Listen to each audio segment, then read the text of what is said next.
जंतर मंतर पर अपनी तकरीर में all India Muslim personal law board के अध्यक्ष उबैदुल्ला आजमी ने सरकार को चेतावनी दी।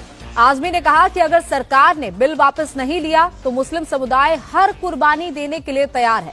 आजमी ने कहा कि मुस्लिम समाज के लिए जैसे नमाज और रोजा जरूरी है, वैसे ही वक्फ की हिफाजत भी जरूरी है। उन्होंने यहां तक कह दिया कि मुसलमान भी इस देश के शहरी है, हिंदुस्तान किसी के बाप की जागीर नहीं।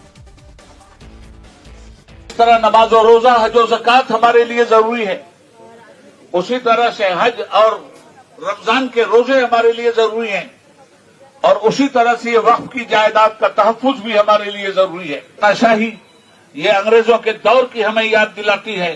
सफेद अंग्रेज चले गए मगर काली औलादें पैदा करके गए।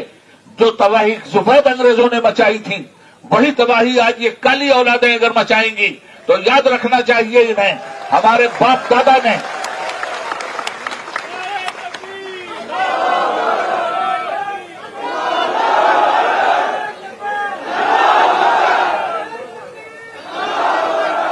याद रखना चाहिए इस बात को कि हिंदुस्तान में हम ताबेदार बनकर जीने के लिए तैयार नहीं थे।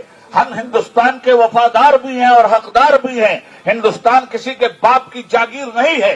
ताबेदारी के तौर पर हमने हिंदुस्तान को कबूल नहीं किया है। आज का जो ये एहतजाजी मुजाहरा और धरना हो रहा है,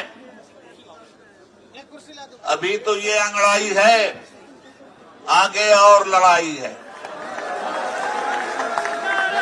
अगर गवर्नमेंट अपनी तानाशाही से बाज नहीं आई तो पूरे मुल्क में औकाफ की इमलाक के तहफ्फुज के लिए all India Muslim personal law board कमर कस के उतरेगा और हिंदुस्तान की धरती पर मुसलमानों के हुकूक, भारत के संविधान की हिफाजत के लिए हर उस कुर्बानी से गुजरेगा जो कुर्बानी हमारा देश हमसे चाहता है।